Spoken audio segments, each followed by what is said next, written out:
नमस्कार, स्वागत है आप सभी का खबरें अभी तक की इस खास पेशकश में। मैं हूं आपके साथ नासिर कुरैशी। किसी ने कहा है कि सियासत एक ऐसा खेल है जिसमें कई चालें खुद से भी छिपाकर चलनी पड़ती हैं।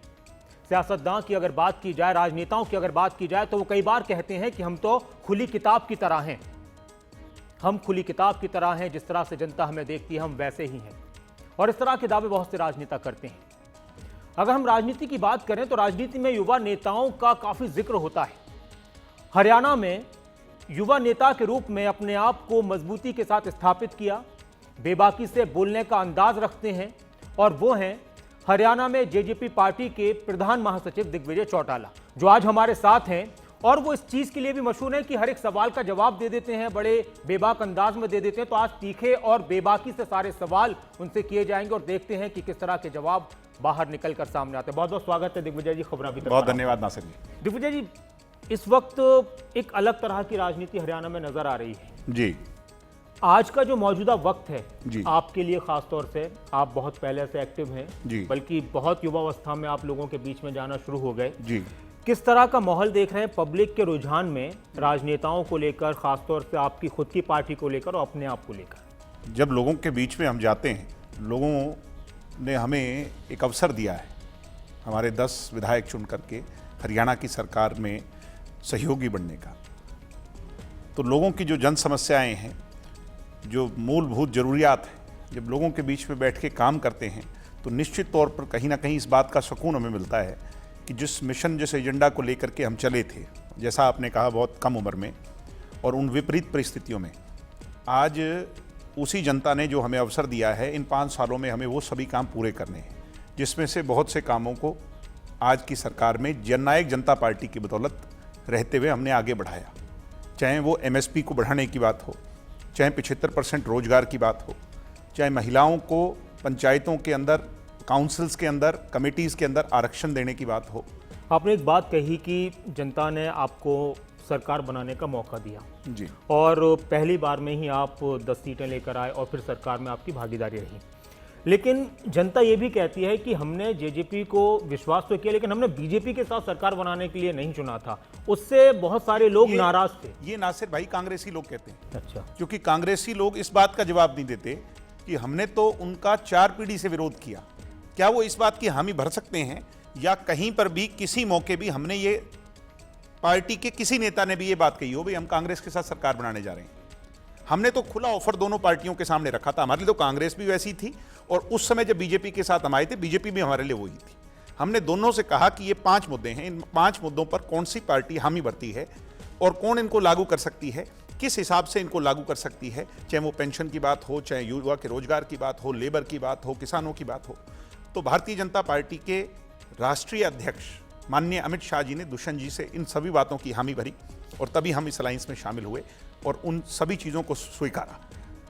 चौधरी देवीलाल एक बात किया करते थे कि सत्ता सुख भोगने का साधन नहीं, जनसेवा का माध्यम है। अगर ये 5 काम हम कर लेंगे तो फिर 5वें साल में जब हम सरकार के जब चुनावों में जाएंगे तो निश्चित तौर पर हरियाणा की जनता हमारे से जब सवाल पूछेगी कि तुमने क्या किया, तो हम उनको जवाब देने लायक होंगे कि इस बीजेपी के साथ जब हम एक अलायंस में आए तो हमने ये 5 मांगे, आपकी बड़ी मांगे, जननायक जनता पार्टी की फॉर्मेशन के टाइम पर जो बुनियाद थी, उन सभी बातों पर काम किया। कुछ घोषणा पत्र में बातें शामिल की जाती हैं। जाहिर सी बात है कि कुछ वादे जनता से चुनाव से पहले किए जाते हैं कि इनको पूरा किया जाएगा, कुछ वक्त के साथ सामने आ जाते हैं। तो इसी बीच किसानों का एक बड़ा मुद्दा निकलकर सामने आ गया, और उसको लेकर, कृषि कानूनों को लेकर किसानों की आवाज़ है कि इनको रद्द किया जाए। संशोधन की बहुत सी बातें चली, अब तो किसान रद्द करने की बात करें तो यहाँ पर आप पीछे रह जाते हैं किसानों के साथ खड़े होने में, क्योंकि किसान तो ये कहते हैं और आप भी कहते हैं कि हम खुद किसान हैं और हमेशा से हमने किसानों की आवाज़ उठाई। और उस परिवार से आप आते हैं, ताऊ देवीलाल के परिवार से, जिन्हें किसानों का मसीहा कहा जाता है। यहाँ पर किसान थोड़ा सा, जो एक आम जनता है, आम पंजाब का आंदोलन था, आपके संज्ञान में होगा, और पंजाब में इस तीनों कृषि कानूनों को लेकर के कुछ अमेंडमेंट्स की बात से शुरू हुआ था। उसके बाद हरियाणा के अंदर जब चदुनी, जो कांग्रेस स्पॉन्सर्ड आदमी था, उसने एक रैली करना चाहिए थी कुरुक्षेत्र में, वो भी आपके याद होगा। उस समय गलती हुई। गलती ये हुई कि उस समय चदुनी जिन भोले भाले किसानों को बरगला के, या कांग्रेस ने जो लोगों को भेजा था उस रैली में, वो कहीं ना कहीं कन्फ्रंटेशन ऐसी हुई, शुरुआत उनने की जो उनमें बैड एलिमेंट शामिल थे, मगर पुलिस का जो लाठीचार्ज हुआ उससे गड़बड़ पैदा हो गई। किसान आंदोलन, जिसको आज आप राष्ट्रव्यापी किसान आंदोलन कह रहे हैं, ये कभी खड़ा ही नहीं होता अगर वो घटना नहीं होती। तो उसमें लाठीचार्ज तो सरकार ने कराया था ना। मैंने कहा लाठीचार्ज करवाया, वो गलत हुआ। अगर वो लाठीचार्ज नहीं होता या जो भी दोनों द्विपक्षीय जो भी हालात पैदा हुए, उस दिन वो हालात पैदा सरकार नहीं का वो होते। फैसला गलत था। अगर सरकार का फैसला नहीं था, उस समय के एसपी का फैसला, उस समय के डिप्टी कमिश्नर का फैसला, वो बिल्कुल गलत था और उन दोनों को उसकी सजा भुगतनी पड़ी। मगर उसका खामियाजा आज इतने राष्ट्रव्यापी स्तर पर सिर्फ पॉलिटिकल पार्टीज को नहीं, व्यापारियों को भी, हर वर्ग को भुगतना पड़ रहा है और इतने लोगों की इसमें जानें चली गई। मैं ये कहता हूं, जब सरकार केंद्र की और किसान जो लीडरशिप है, वो दोनों अगर इस बात को बैठ करके जब तक नहीं सुलझाएंगे, तब तक इस मसले का जो है ना लॉन्ग लास्टिंग भी कोई हल नहीं होगा। किसान ये कहते हैं इसका हल जेजेपी के पास नासिर भाई नहीं है, ना इसका हल किसी एमपी के पास है, एमएलए के पास है। इसका हल केंद्र की सरकार के पास है, वहां के चुने हुए नुमाइंदों के पास है। लेकिन जिम्मेदारी तो बनती है ना, एक दबाव बात की जाए, क्या दबाव? बात की जाए। दुष्यंत जी प्रधानमंत्री सभी मिलते हैं, अमित शाह जी सभी मिलते हैं, बड़े अच्छे ताल्लुकात हैं। दुष्यंत जी मल्टीपल टाइम प्राइम मिनिस्टर साहब से मिले, दुष्यंत जी मल्टीपल टाइम अमित शाह जी से मिले, दुष्यंत जी मल्टीपल टाइम्स जो पीयूष गोयल जी हैं जिनके पास ये सारा जिम्मेवारी थी उनसे मिले, दुष्यंत जी मल्टीपल टाइम एग्रीकल्चर मिनिस्टर से मिले। उनने कहा दुष्यंत जी अगर आपके माने ये हमारे से बात करने को तैयार हो तो हम खुले दिल से तैयार हैं और आप भी इसमें बीच में शामिल होकर के इसका समझौता करवाओ। मेरा अगले तैयारी नहीं। किसान ये कहते हैं कि हम तो बातचीत करने के लिए तैयार हैं। मैं एक बात कह रहा हूं, नासिर भाई, किसान ये कहते हैं कि ये आप गलत बात, किसान नेता ये कहते हैं, किसान नेता और किसान नेता किसानों की तो क़यादत कर रहे हैं, तो किसान नेता ये कहते हैं, किसान नेता ये कहते हैं कि हम तो बात करने के लिए जाते हैं, लेकिन सरकार जिन लोगों को भेजती है उनको अधिकार देकर नहीं भेजती। मैं कह रहा हूं कि वो कैमरा लेके चले जाए ना, सरकार क्या बात करती है क्या नहीं करती, लोगों के सामने ले आए। उनमें 40 में एक राय हो तभी तो दिखाएंगे जनता को अपना चेहरा।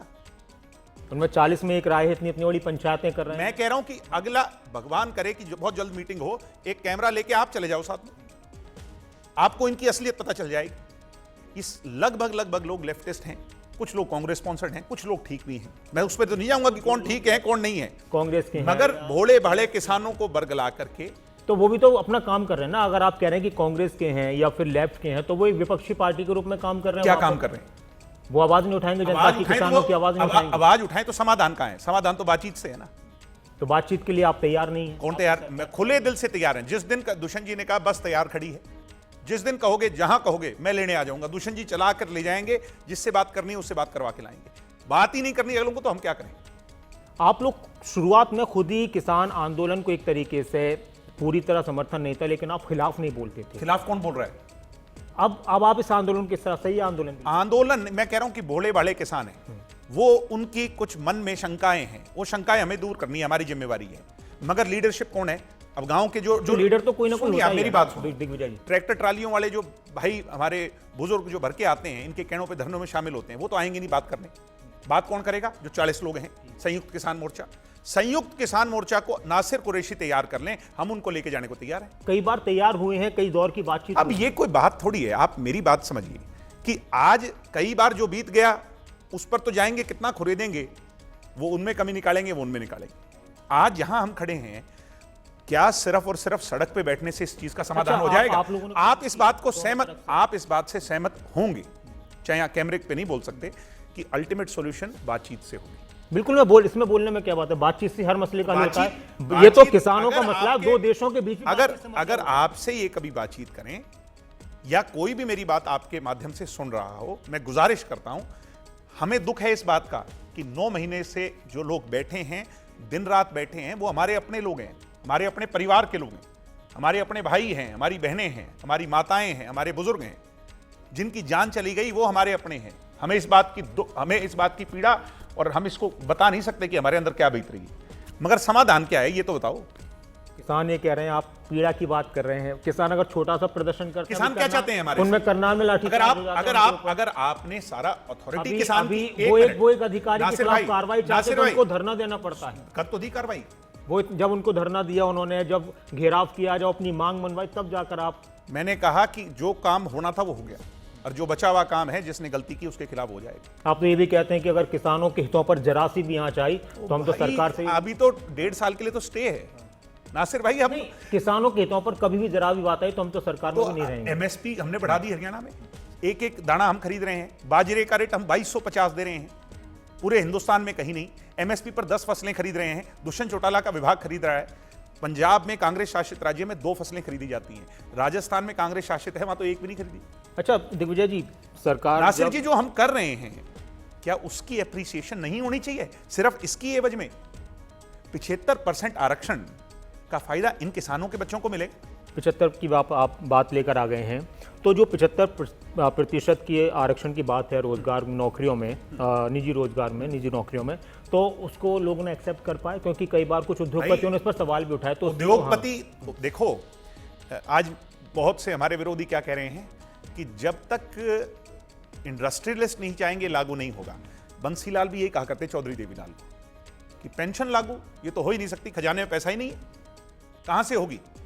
लागू हो गई, कोरोना काल आया, नौकरियां नई मिलने की जगह इंडस्ट्रीज बंद हो गई। अब कोरोना काल एंडेमिक है, खत्म हो रहा है। जब नई नौकरियां आएंगी, 100 नौकरी हरियाणा में लगे, लाख लगे, 2 लाख लगे, 10 लाख लगे, नासिर कुरैशी के सामने हम जिम्मेवार हैं उसमें 75% हरियाणवियों को ना मिले। ये क्या बात है?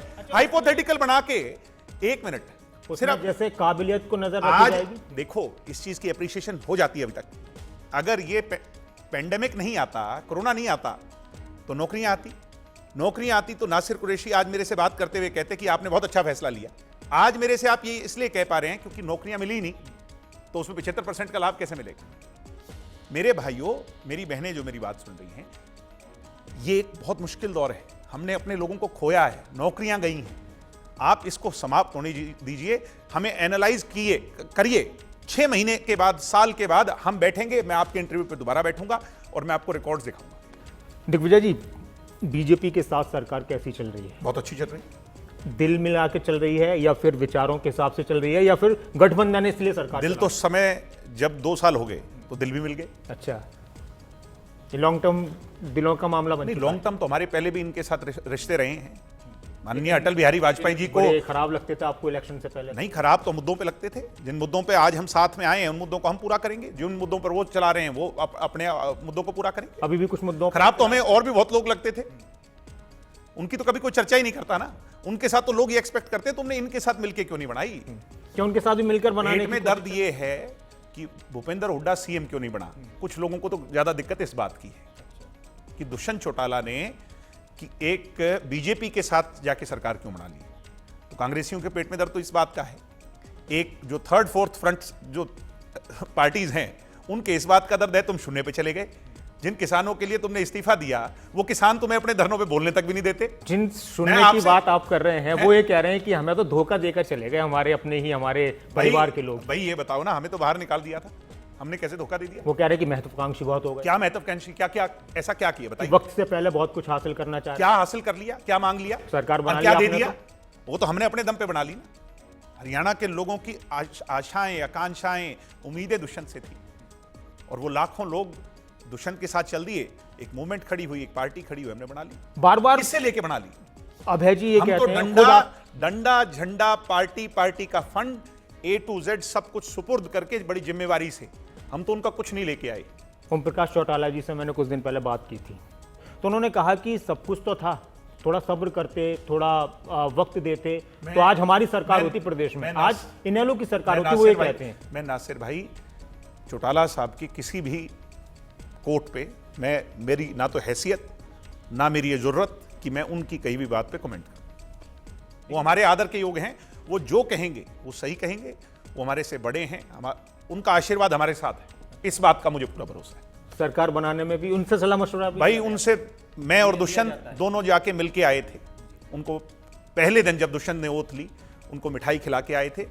उनसे दुष्यंत को आशीर्वाद मिला, कुछ टिप्स मिले, मैं उसके बारे में ज्यादा नहीं जाना चाहता। तो उन टिप्स पर अभी भी हम अपने काम पे लगे हुए हैं, उनका आशीर्वाद हमारे साथ है। किन मजबूरियों में ये आप भी जानते हैं, मैं भी जानता हूं। अच्छा, एक सवाल यहां पर निकलकर ये सामने आता है कि अब आने वाला वक्त बहुत मुश्किल हो चुका है बीजेपी के लिए भी हरियाणा में। देखिए सरकार आपकी है, 5 साल तक कहीं नहीं जा रही जब तक आप लोगों के दिल और आपका गठबंधन मिला हुआ है, तो कोई उसका कुछ नहीं बिगाड़ सकता।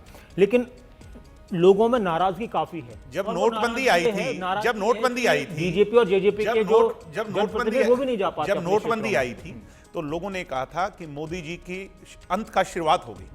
जब जीएसटी आई तो ये कह दिया कि ये तो आखिरी कील साबित होगी, और उसके बाद नहीं, आप मेरी बात में। सुनिए। नोटबंदी की शुरुआत में लोगों ने बड़ा अप्रिशिएट किया कि किया, बट अल्टीमेटली बता रहा हूं मैं आपको।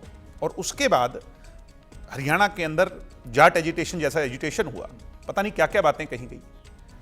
भारतीय जनता पार्टी के 3 तो जाट सांसद जीत के आए हैं हरियाणा में रिकॉर्ड मार्जिन से। जिस दुष्यंत चौटाला ने पार्लियामेंट में जो ये आज कहते हैं ना हमारे विरोधी कि ये ट्रैक्टर लेके गया था, उस ट्रैक्टर की हवा निकाल दी, 2.5 लाख वोटों से हराया था। याद है कि नहीं? ये राजनीति है। ये कौन लोग हैं? आप मुझे एक बारी इनके कैमरे पर चेहरे दिखाइए, मैं नाम ले लेके बता दूंगा कि ये इस पार्टी से जुड़ा है, ये उस पार्टी से जुड़ा है।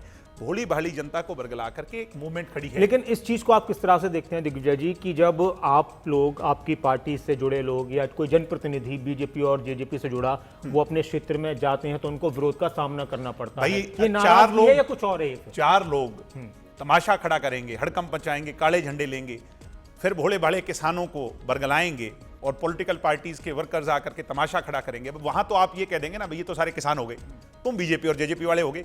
आपने अंदर जाकर कभी तहकीकात करोगे तो लगभग कांग्रेस की और अन्य पार्टियों के वर्कर हैं। तो क्या आप समझा नहीं पा रहे आम किसान को कि ये कांग्रेस के और अन्य पार्टियों के समझ जाएंगे। पंजाब का इलेक्शन होने दीजिए, ये पंजाब वाले जो हैं, जो ये सारे को लीड कर रहे हैं, ये तो भाग जाएंगे। यूपी का होने दीजिए, यूपी वाले चले जाएंगे, फिर हमारे हरियाणा वालों से हम बैठ के बातचीत करेंगे, सब समझ जाएंगे। बेरोजगारी को लेकर भी एक सवाल खड़ा हो रहा है और कुछ आंकड़े आए थे, तो उन आंकड़ों के हिसाब से हरियाणा में सबसे ज्यादा बेरोजगारी बढ़ी है। आज से थोड़ी है, अब ज्यादा बढ़ गई है। मुझे बता दो पीछे वाले आंकड़े उठा के। हरियाणा में सबसे ज्यादा युवा है दुनिया में, देश में, और देश में जहां सबसे ज्यादा युवा होगा कोरोना काल के बाद, वो आंकड़े नेचुरली वो तो हर जगह बढ़े हैं, हरियाणा में बढ़े हैं।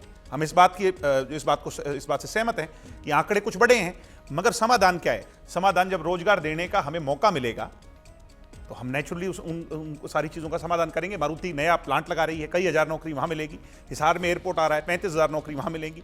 गुड़गांव के अंदर 2 बड़ी कंपनी, फ्लिपकार्ट आ रही है, एक बैटरी बनाने वाली जैपनीज कंपनी आ रही है। लाखों रोजगार तो यही आ रहे हैं। इसमें 75% जब मिल जाएंगे हरियाणवियों को तो नेचुरली यही आंकड़े नीचे गिर जाएंगे।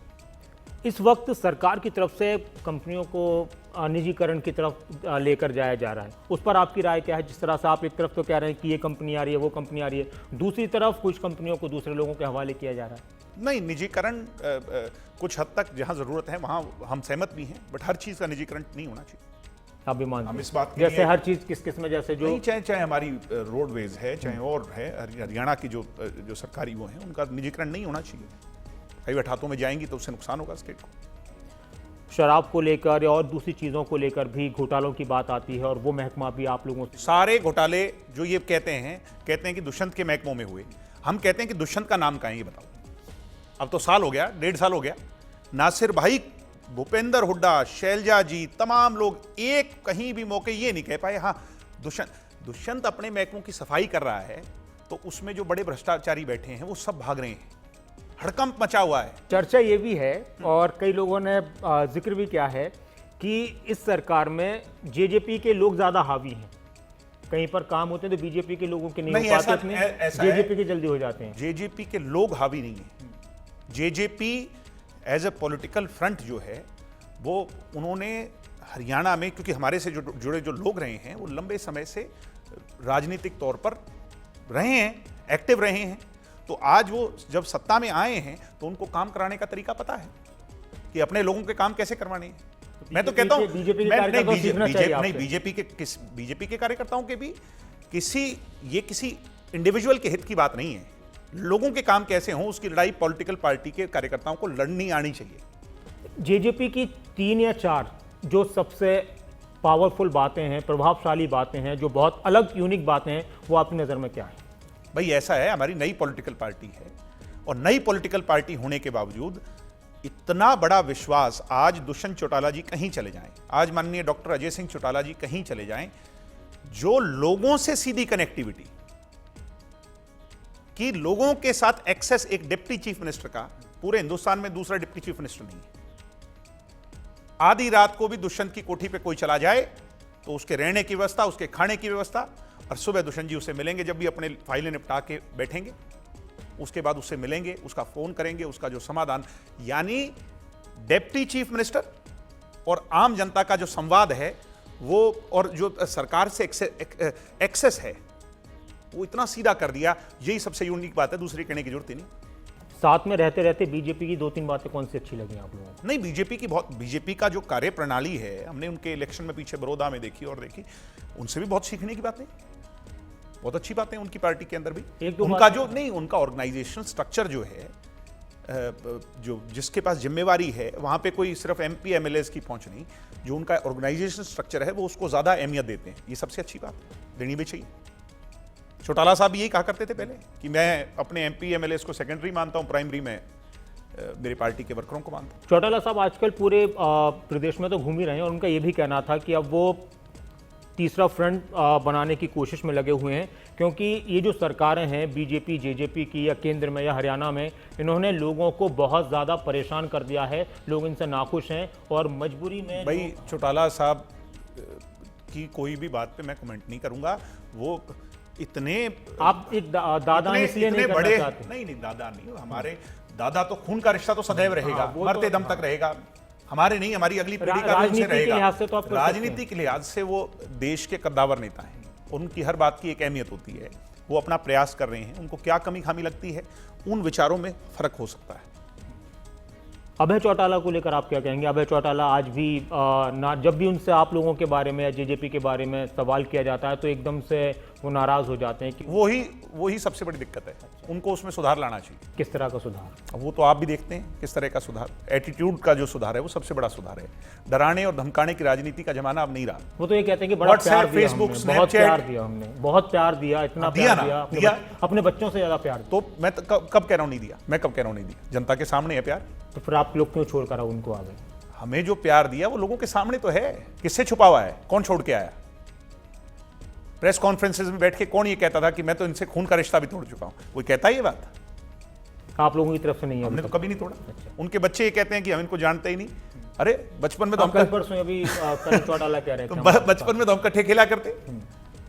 तो नाराज है ना वो आप लोगों से कुछ ज्यादा? किस बात के लेके? कई बार लोग कहते हैं ना नाराजगी बढ़ जाती है। चौधरी देवीलाल की मूर्ति हम लगाएं और वो उसको गंगा जल से धोएं, राम जाने उनके मन में क्या है।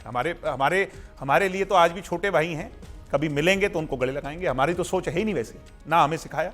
अब जयंती आएगी चौधरी देवीलाल साहब की, तो फिर स्टैचू लगा रहे हैं। एक तरफ वो भी प्रोग्राम करेंगे, जाहिर सी बात आप भी करेंगे। तो सबसे हम कभी, अब इस बात की मीडिया इस बात की वेट कर रही थी कि दोनों पार्टियां बड़ी रैली करें। हम चौटाला साहब के रहते उनके सामने रैली कैसे करें भाई? क्या हमारे मन में उनके लिए सम्मान और उनका अधिकार चौधरी देवीलाल जी पर, हम उसको कैसे उस पर उंगली उठा सकते हैं? या फिर ये बचने का एक तरीका है कि एक तरफ चौधरी ओम प्रकाश चौटाला है, वो अगर कोई रैली करते हैं, दूसरी तरफ मीडिया तो अपनी वाली बात को अड़ाएगा ही, मगर हमने उसका समाधान ये निकाला कि हम अपनी रैली, बात अड़ाने की बात मैं आपको क्योंकि एक नाराजगी भी है किसानों में, बहुत से लोगों, तो इसलिए बचे हैं इसी बात। भाई हम अपना प्रोग्राम कर रहे हैं, वो अपना प्रोग्राम कर रहे हैं। हम अपनी तरफ से चौधरी देवीलाल जी को याद कर रहे हैं। आज से पहले जब हम इकट्ठे हुआ करते तो हम इकट्ठे याद किया करते चौधरी देवीलाल जी के नाम पे जो रैलियां होती थी उसमें सब इकट्ठे थे। आज 2 फ्रैक्शन हो गई, तो वो अपना कर रहे हैं, हम अपना कर रहे हैं। क्या आप लोग, जो पार्टी का नाम ही है जननायक जनता पार्टी, तो चौधरी साहब के नाम को लेकर क्या सिर्फ नाम का इस्तेमाल आपने किया या वाकई में आप लोग उनके उसूलों पर चलकर अपने आप को आगे उसूलों पे तो हम चल रहे हैं, नाम का इस्तेमाल तो सबको ही करना चाहिए, मुझे भी, आपको भी, सभी को करना चाहिए। कुछ लोग ये उंगली उठाते हैं भाई ये नाम इनका हटा के तो देखें। मैं ये कहता हूं कि सबको लगा लेना चाहिए, हमें हटाने की नसीहत ना दें, वो और लोगों को लगाने की नसीहत दें, इससे उनका भी बड़प्पन होगा। चौधरी देवीलाल यूनिवर्सिटी थे, वो एक इंस्टीट्यूशन थे, उनका नाम सबको लगाना चाहिए।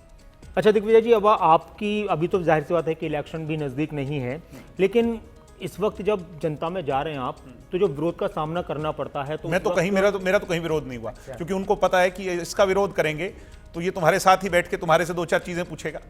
मेरा तो कहीं किसी ने विरोध नहीं किया।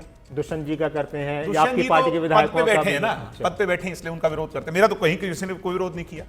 मेरा कहीं विरोध करें मैं तो उनके साथ नारे लगाऊंगा। किसान के, मजदूर के जिंदाबाद के नारे लगाऊं कि खिलाफ क्यों लगाना? वो सरकार के खिलाफ भी लगा। मैं कहूंगा बैठे आ जाओ, बताओ कौन कौन सा क्या समझौता करना है, क्या फैसला करना है, मैं उनके साथ चलूंगा। किसके पास चलना है मुझे साथ ही ले चलें। दिग्विजय से कहीं कोई बात बनती हो मैं तो कहीं जाने को तैयार हूं, बताओ। क्या चुनाव आते आते जजपा और भाजपा एक रहेंगे? क्योंकि लोगों को क्या इस तरह का परसेप्शन होता भी है कि चुनाव से पहले जब कि भाई हमारे विचार इनसे नहीं मिले तो अलग हो जाते हैं। 5 साल हमारी सरकार मजबूती से चलेगी और फिर हम बैठ करके इलेक्शन जब आएगा तो इलेक्शन के समय पर दोनों पार्टियां बैठ करके फैसला करेंगी। जिन हालात में दोनों पार्टियां होंगी फिर सीट शेयरिंग होगी।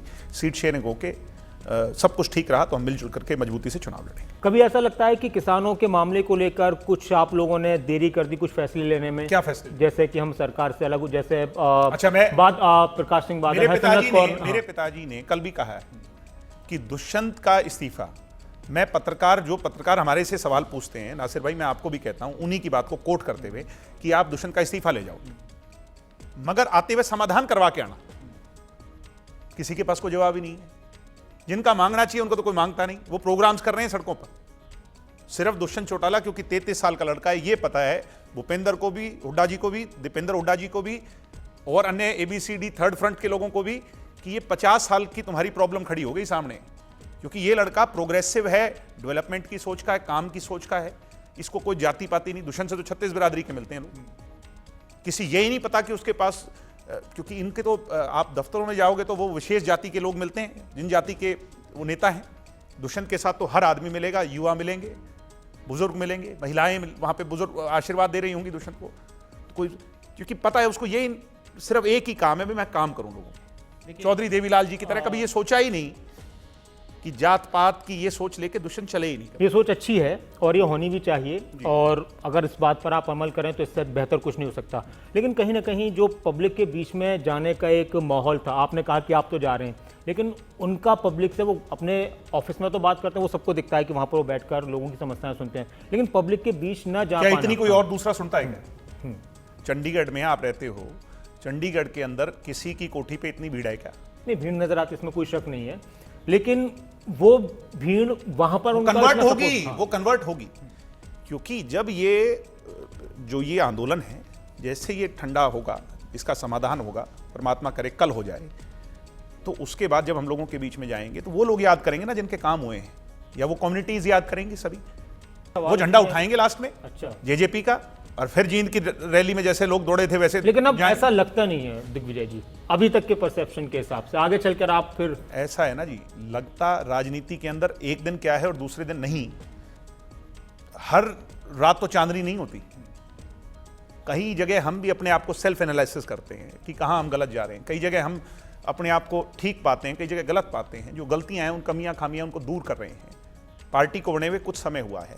मैं आपको बड़े विश्वास से कह रहा हूं कि हरियाणा प्रदेश का अगला मुख्यमंत्री दुष्यंत चौटाला होगा। चुनाव के बाद या चुनाव से पहले? चुनाव के बाद, जब सरकार बनेगी। जनता के लिए आपकी तरफ से किस तरह की योजना है बहुत जल्दी जिन पर आपको काम करना है हरियाणा प्रदेश की जनता के? सबसे पहले तो 75% वाली को अमल में लेके आना है, क्योंकि अब नौकरियां फिर से आएंगी। इसको अमल में लेके आना है सो दैट जनता को ये विश्वास हो जाए भाई हाँ, MSP वाली बात को, अब MSP को बढ़ाना है। शुगर का, जैसे शुगर केन का हमने गन्ने का सबसे ज़्यादा दे दिया, ऐसे ही हम सबसे ज़्यादा दें, हर किसान तक पहुँचे। कोई भी किसान एक दाना भी अपना मंडी में छोड़ के घर वापस लेके ना आए, उसका वहीं की वहीं बिक जाए। उसका एक एक पैसा बिचौलियों के पास नहीं, सीधा उसमें जाए। बहुत बहुत शुक्रिया दिग्विजय चौटाला जी, खबर अभी तक के साथ जुड़ने के लिए। दिग्विजय चौटाला जिन्होंने बहुत सारे सवालों के जवाब दिए, अपनी पार्टी को लेकर भी, अपनी सरकार को लेकर भी, और आने वाले वक्त में सियासत की तस्वीर क्या हो सकती है उसको लेकर भी। इस खास पेशकश में इतना ही, लेकिन खबरें अभी तक पर, खबरों का सिलसिला लगातार जारी है। आप बने रहें खबरें अभी तक के साथ। नमस्कार।